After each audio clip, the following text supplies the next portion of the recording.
Cover your piece well in between each class in a plastic bag. It's really important to keep your piece as moist and wet as possible so that you can keep working at it in between each class. So what we've done here is covered it in a plastic bag and kind of tucked it in underneath.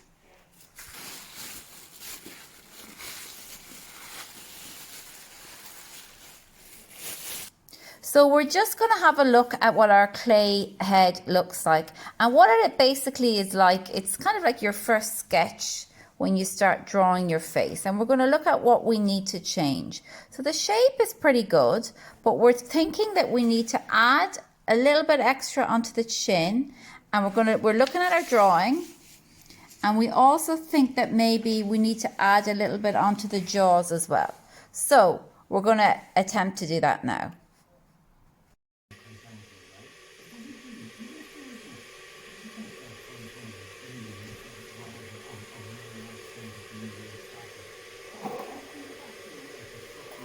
Don't forget to put on your, John, your sip on it and score it as well, John. Yeah.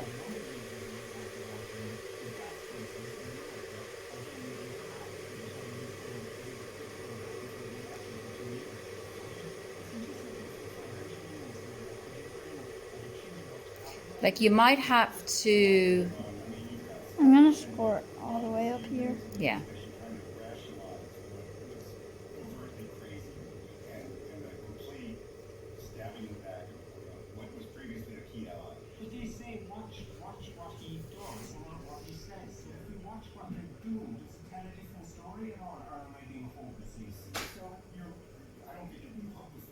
What we're seeing charitably is Trump doing negotiations with Ukraine first before he does negotiations with Russia. Now, I'm not sure this is the best way to negotiate, but I didn't write the art of the deal.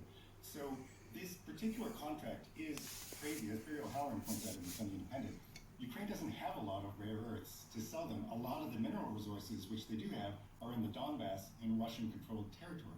And one of the interesting wrinkles of this deal is 50% of their revenues should go to this fund, which Scott Bessent is saying, well, we'll use it to control it completely, but we're going to use it to reconstruct Ukraine. And it's going to give the U.S. a vital interest in keeping Ukraine as an independent country. Now, it's not a security guarantee. It's just relying on the self-interest of the United States. But it has to get up to $500 billion, as you said, before Ukraine starts to sort of roll back on some of that revenue. The revenue from, so it's 50% of revenues from current Ukraine, and 66% of any recaptured territory from the Russians, which is where all the minerals are. So it's a terrible deal. Ukraine revenues are now, but Ukraine presumably will negotiate, and they seem minded to do the deal here, aren't they? Yes. If the right deal is there and it gets them what they need, which is protection from the Americans. They don't have much of a choice. So 50% of Ukraine's 1.1 billion revenues from minerals is $500 million roughly. So that's 1,000 years of mineral revenues to get to the 500 billion. Ukraine is probably prepared to wait a few years to see if somebody who isn't going to extort them is going to be in office, right? And in the meantime, they're trying to get back on Donald Trump's good side so he can then negotiate with Russia. Do you think is Trump shifting over to being, are the administration shifting over to being slightly friendlier to Ukraine as the week goes on? It just keeps shifting, and I think what is the specific problem is the U.S. just doesn't That looks have good, John. allies anymore. It only has vassals, and that's true of Canada. That's true of Ukraine. It's this thing has got to end. It could go on and on and on and on because it's been dragging on for 3 years. Unbelievable numbers of people died.